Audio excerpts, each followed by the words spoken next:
Hello again team, it's Jess or JashiiCorrin and welcome back for another video. Today we're looking at monthly review spreads. First we're going to start by looking at what a monthly review spread actually is and the type of things you might want to include on there. And then we'll have a quick flip through of the monthly review spreads that I've done previously, and to finish we're going to have a look at a few other examples of how you could set up a monthly spread. Before we get into it, I do technically already have a monthly review spreads video, but that one was mainly looking at the ones I've already created and going into those in a bit more detail.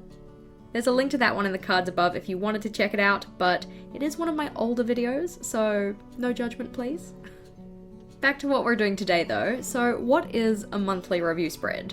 The name probably gives it away a bit, but it's essentially a spread that you typically complete towards the end of the month to summarize what happened in that month just gone. You can do similar things for yearly quarters, or the full year, or maybe the life of your bullet journal, but today we're going to focus on the monthly ones in particular. Honestly, monthly reviews can be really powerful tools, as really any reflection can be. If you put in the effort to evaluate where you've been, where you are, and where you want to be heading to, this can be really helpful to make decisions around things like which habits are the ones that are most helpful to you, or what are you spending your time on well versus what are you wasting your time on. Thinking with a journal focus, you could be considering what spreads and layouts are worth the effort that you put into them, and which ones aren't serving you well. There's plenty of information that you can put on a monthly review, and I've got some ideas here. So it could just be a general journaling, thoughts, or memory keeping kind of page. It could be listing out special events or other happenings. You could summarize your best and worst habits, or put down thoughts about the goals that are going well or the ones that need more attention, maybe in terms of milestones and the milestones that you're going to work on in the month coming. You can use it as a place to reflect about the things you're grateful for. You could include a section to review your income and spending, so thinking about areas that you might want to try and cut down or progress you can be proud of. You could include the lessons that you learned in that month, whether they be positive or negative. Some of your favourite things for that month, so for instance TV shows or movies, food, drink, songs, products, household items, Bujo supplies of course. And with that in mind, you could also include any media you consumed, so things you watched, played, or listened to. One of my favourite things is to include a Bujo review, so thinking about what did I put into my bullet journal that was really helpful and what didn't work so well. Any kind of statistics you record, you could include those in here too, so for instance the number of steps you did, whether that be a daily average or overall for the month. Weight tracking, social media stats, anything else. Another one people are quite fond of are the level 10 life spreads, where you take the different areas of your life and rate them out of 10.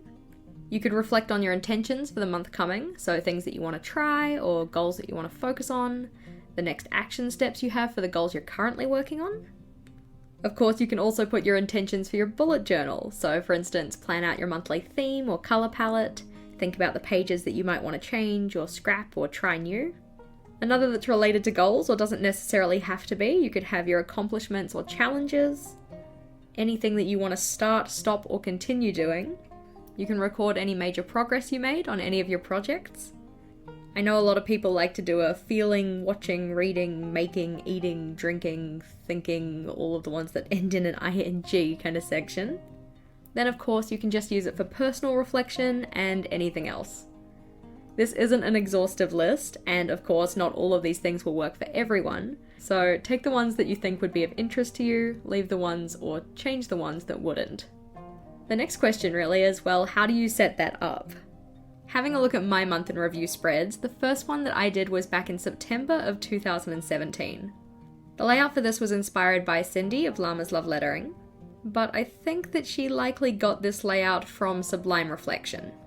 Also, as a side note, if I mention anywhere I got inspiration from for these spreads, all of those are linked in the description box below. So on the spread you can see that we have sections for things that I completed, things that were in progress, things that were coming up in October, and my goals for October. I also had a space for my social media stats, things that I accomplished, big events, things I was proud of, challenges, and then things to try. One of the issues that I had with this layout was I felt there was a lot of double up. For instance, accomplishments and things I'm proud of kind of go hand in hand, along with the complete section. So eventually I did get around to changing this. I used the same layout again in October because I hadn't really decided what I wanted to change it to, but as you can see, same sections, different colour palette. November was the first iteration of this version of my month in review, and I did stick with this kind of a layout or something similar for quite a while.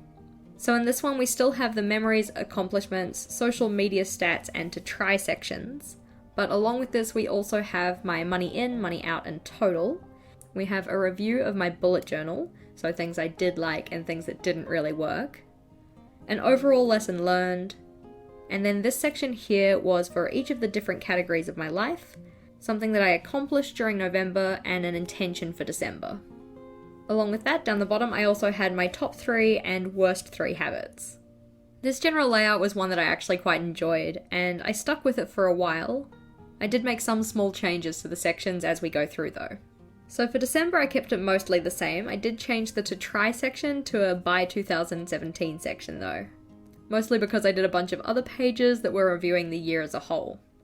Just because they might be of interest as well, so I did a who I am at the end of 2017 page, with a bunch of different kind of prompts or descriptors and then my answers to them. And as well as that I did a Bujo review by looking at what was working, what wasn't, what did I need more of, things I wanted to keep, scrap, or try. In January of 2018 I used the same layout as December, but come February I decided to change things up. So you can see we still have most of the same sections, but instead of having my Bujo likes and dislikes over here, I swapped that with my habits section and ranked all of the habits that I was tracking for the month. Because of that switch I also had to move a couple of the other things around, but the rest of the sections are still the same. In March I started setting up the page and didn't get around to finishing it, and a similar thing happened for April, because this was around the time that we were putting in our tender for our house and it got accepted, so we had a bunch of other things we had to do. With the whole new house buying thing in May 2018, I also didn't have a review for then, and in June I opted in to do a mid-year review instead of a monthly review, and that was following the prompts from the Boho Berry Challenge. Of course, because June was the last month of my journal, I decided to do a Bujo review as well, so thinking about the good and the bad things. And then we were on to my next journal. Now, I know it says June here, this was actually for July 2018, but you can see it has some of the same sections and some that are different. So I didn't bother to put a section in for my habits in this one. I also didn't have that full breakdown of all of the different categories of my life, I just had a small section here about what happened in July and what my intentions were for August. I also had a space to record the music I was listening to and other media that I consumed, and a small section for some goals for the month coming. In August we had something similar again, so the things that happened in August and what I wanted to happen in September. Goals, things to try, lesson learned, things I did and didn't like about my Bujo in the month, my media consumption, and then a summary of the events that I had enjoyed, and then also some skills that I picked up. In September we had a similar thing again, and another similar thing for October. In November I was doing these weekly Dutch door layouts, so I had to change up the style of this so I could actually fit it in. But again, it does have similar sections. And then for December, my month in review was a little bit smaller because I also had all of my yearly review pages. So for instance, this one here, which is honestly one of my most favourite spreads I've ever done. And then we're into 2019, where honestly my monthly review spreads kind of started to fall off. I was getting a little tired of the layout that I had been using, but I couldn't really find a good replacement. In this one though, we just have a section for what I did and didn't like in my Bujo. We have a space for my events and the media I consumed, and then things that I completed related to my 9 goals and next steps, which didn't actually get finished. And then I didn't really make another one until May, which, as you can see, also didn't go so well. My June review also didn't go so well, but because this was the last month in this journal, I did have some pages related to reflecting on that. So I had a page for a goals brainstorm, a snapshot of who I was at this point in 2019, but as you can see, I wasn't really feeling up to filling it in. I also had a level 10 life page. I set up a page for things that I wanted to change, but I didn't actually fill it in. I also had a space for things that were on my mind and things that I wanted to migrate or transfer into my new journal. I had a general thoughts section and then also spreads that I wanted to include. Not that I spelt spreads right. And then some plans for my next bullet journal. Typically I wouldn't use quite so many pages to do these kind of reviews, but I had a couple of extra pages left in my journal. Because I hadn't really been able to stick with my monthly review pages in my previous journal, for this one I decided to put them all at the back. And they'd all have the same layout with these 12 boxes, which honestly was very poorly thought out because I had no idea what to fill them with. So you'll see each of these reviews, not so great. They didn't really get filled in, and eventually I just kind of gave up on them. For my current journal, I tried to go back to the style that I knew had worked previously, but honestly, at this stage, I was in a bit of a planner slump, so it did not get filled in at all.